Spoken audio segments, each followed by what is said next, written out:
தினம் ஒரு தகவல், தினம் ஒரு ஞானம். பிரம்ம ரிஷி பிதாமக பத்ரிஜி அவர்களுக்கு நம் அனைவருடைய வணக்கத்தையும் நன்றியும் தெரிவித்துக் கொள்ளலாம். ஆன்ம நண்பர்கள் அனைவருக்கும் ஓணம் திருநாள் நல்வாழ்த்துக்கள். நமக்கு நல்லா தெரியும், ஓணம் அப்படின்னு சொன்னாலே ஒரு கேரளா பண்டிகை அப்படின்னு சொல்லிட்டு இன்னைக்கு எல்லாருமே கொண்டாடுறாங்க. தமிழ்நாட்டிலேயும் இருக்கும் கேரள மக்கள் அனைவருக்கும் மறுபடியும் ஓணம் திருநாள் நல்வாழ்த்துக்கள். ஏன்னா இது வந்து ஆவணி மாதத்தில் அஸ்த நட்சத்திரம் அதில் ஆரம்பித்து திருவோணம் நட்சத்திரத்தன்று 10 நாட்கள் திருவிழா கேரளாவில் கொண்டாடப்படுகிறது. இது மிக மிக அற்புதமாக இருக்கும். அறுவடைக்கு நன்றி செலுத்தும் நாள். இது வந்து சிங்க மாதம். அதிலிருந்து புத்தாண்டு தொடங்குவதாக ஒரு ஐதீகம். அறுவடைக்கு நன்றி செலுத்தும் நாள்.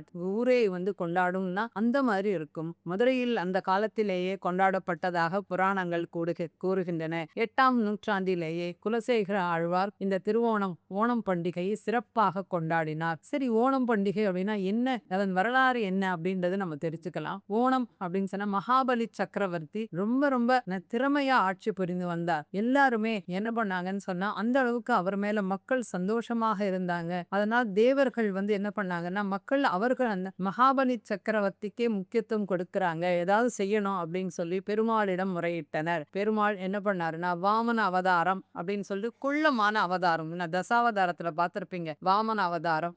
அந்த அவதாரம் எடுத்து மகாபலி சக்கரவர்த்தியிடம் 3 அடி மண் கேட்டார். 3 அடி இடம் அப்படின்னு கேட்கும் பொழுது சரி அப்படின்னாரு. அப்ப என்ன பண்ணாரு, குள்ளமான அவர் விஸ்வரூபம் எடுத்து 2 அடியை என்ன பண்ணார், 2 அடியை வைத்து 3ஆம் அடியை என்ன பண்ணாருன்னா அவருடைய தலையில் வைத்தார். தலையில் வைத்தவுடன் அந்த அவர் என்ன கீழே போயிட்டார். என்னன்னு கேட்டா அது பாதாள உலகத்திற்கு சென்று விட்டார். அப்போ வந்து அவருக்கு ரொம்ப வருத்தமா போச்சு. அப்ப அவர் என்ன கேட்டார் அப்படின்னு சொன்னா, பெருமாளிடம் முறையிட்டார். வருடத்திற்கு ஒரு நாள் நான் வந்து என்னுடைய மக்களை தரிசிக்க வேண்டும் அப்படின்னு சொல்லும் பொழுது பெருமாளும் அவருக்கு அனுமதி கொடுத்தார். அவர் வருடம் அந்த ஓணம் திருநாளன்று அவர் வந்து மக்களை பார்ப்பதாக ஐதீகம். அதனால் மக்கள் இந்த மகாபலி சக்கரவர்த்தியை வரவேற்கும் விதமாக ஊரே கொண்டாடும். பூக்கோலங்கள் எங்க பார்த்தாலும் ஒரே திருவிழா போல இருக்கும். ஒரு வண்ணமயமான விளக்குகள், நல்ல ஒரு சாப்பாடு. ஓணம் சத்தியா அப்படிம்பாங்க. வகை வகையான சாப்பாடுகள் இருக்கும். நல்ல நீங்க ஓணம் சத்தியான எல்லாரும் போய் சாப்பிடலாம். யாருக்கும் வேணாலும் சாப்பாடு கொடுப்பாங்க.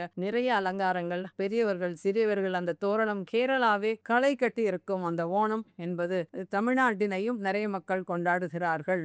அப்ப வந்து அந்த மன்னனை வரவேற்பதற்காக மக்கள் வந்து ஆர்வமா காத்திருப்பாங்க. ஏன்னா ஓணத்தன்னைக்கு நம்பிக்கை, ஓணத்தன்னைக்கு மகாபலி சக்கரவர்த்தி வருவார், அவர் நம்மளை பார்ப்பார் அப்படின்றது ஒரு ஐதீகம். அதனால் நம்ம வந்து அந்த ஓணத்தன்னைக்கு மகாபலி சக்கரவர்த்தியை வரவேற்பதாக ஐதீகம். அதனால் இந்த நாள் நல்ல ஒரு எனர்ஜியான நாளாக இருக்கும். எல்லாருமே ஓணம் திருநாளை கொண்டாடுங்க, புத்தாடை உடுத்திக்கோங்க. ஏன்னா வாழ்க்கை கோலாகலமாக இருப்பதற்கு, சந்தோஷமாக இருப்பதற்கு, ஆனந்தமாக இருப்பதற்கு நிறைய நிறைய நீங்க வந்து அன்னைக்கு நிறைய கொண்டாடுங்க. எல்லாரையும் போய் பாருங்க.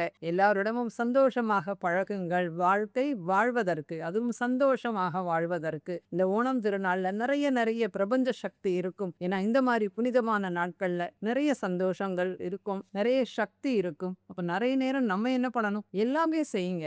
எப்பயுமே எல்லாவற்றையும் பேலன்ஸா நம்ம கையாள வேண்டும். கொண்டாட்டங்கள் இருக்கட்டும், அதே நேரம் ஞானத்தை நாம் பெருக்கிக் கொள்ள வேண்டும். கண்டிப்பா இல்லையா? ஞானம் தானே நம்மளை உயர்த்தும். அப்ப ஞானத்திற்கு என்ன பண்ண வேணும்னா, நிறைய கோவில்களுக்கு, புராதன கோவில்களுக்கு போங்க. அங்க உட்கார்ந்து தியானம் செய்யுங்க. அங்க வர்றவங்களுக்கு தியானத்தை சொல்லி கொடுங்க. ஐயப்பன் கோவில்ல, குருவாயூரப்பன் கோவில்ல நிறைய விளக்குனாலே நல்ல வெளிச்சம், சந்தோஷம். உன் அக விளக்கை ஏற்று, புற விளக்குகள் மட்டும் கிடையாது, உனக்குள்ள விளக்கேற்று, அக விளக்கை ஏற்று. அந்த அக விளக்கு என்பதுதான் நம்மளுடைய ஞானம். அந்த ஞானத்தை பெருக்கிக் கொள்வோம். இந்த ஓணம் திருநாளில் நிறைய தியானம் செய்வோம், ஞானம் பெறுவோம். மறுபடியும் அனைவருக்கும் ஓணம் திருநாள் நல்வாழ்த்துக்கள். நன்றி.